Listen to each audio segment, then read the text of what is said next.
I will be succinct, and I think it's all, oh, the race is over. It's all crazy talk. This is nothing. Trump hasn't even grabbed anyone by the P word yet. We're just getting started here. Look, we've all known that Donald Trump is his own worst opponent. He could lose a race if he were only running against himself. Uh, so that hasn't changed. The race has been tight and will remain tight forever because the fundamental problem that gives Trump his identity, that Washington is a disaster, hasn't changed. And so half of America still wants to roll a hand grenade under its door. So recent events have not been good for Trump. I'm being generous. It's been a terrible week. He will probably have some more days like this, but it's remarkable how little his numbers move, whether for good or ill. And right now, Kamala Harris is soaring because she is hope and change, because she is nothing. She will become something, in my view. What the Trump people, I think, need to do is to keep her from becoming the future. And I'm not sure yet they have a handle on that, but they will soon. Uh, I don't think that's a hard job to do, by the way. There's a good case to be made that, hey, there's nothing new about Kamala Harris, and then boom, lay out the record.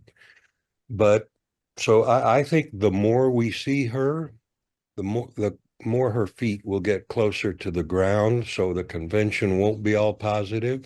She'll get a bump, but remember the Roadrunner cartoons when Wile E. Coyote ran off the edge of the cliff and kept bumping his feet and hovered in the air for a while?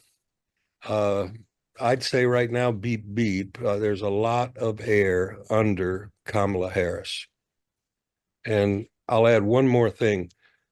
My experience in campaigns like this is that you always start out defining your lefty opponent as a liberal, and they're out of the mainstream. And then the lefty opponent moves to the middle, presents a more moderate and acceptable record.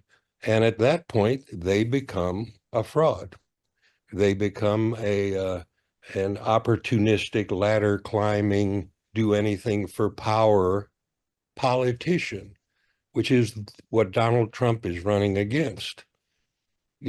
Trump has flip-flopped on some things, but he's not a politician. He's the outsider. He's the populist. He's the anti-politician. She is the insider. Those kind of opportunistic flip-flop fraud things will stick to her.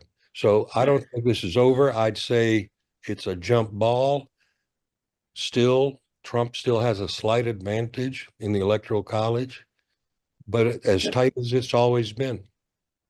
Hogan, I want you to add, but I want just to say one thing. Alex, you said to me, I can't remember when, but sometime in the 2008 cycle, you said Barack Obama is like a beautiful sunrise or some phrase like that. And who wants to be against a beautiful sunrise? And I think that's exactly what's happening now. And as you said, if she can define herself as the optimistic future, it's going to be much harder to beat her. I think that she's got to keep it from getting her feet on the ground, from being about issues and ideology. But Right. personality campaigns, by the way, are always stronger.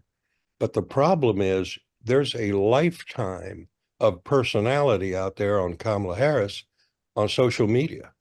She's not a blank slate. And by the way, she's not the heavyweight like Barack Obama.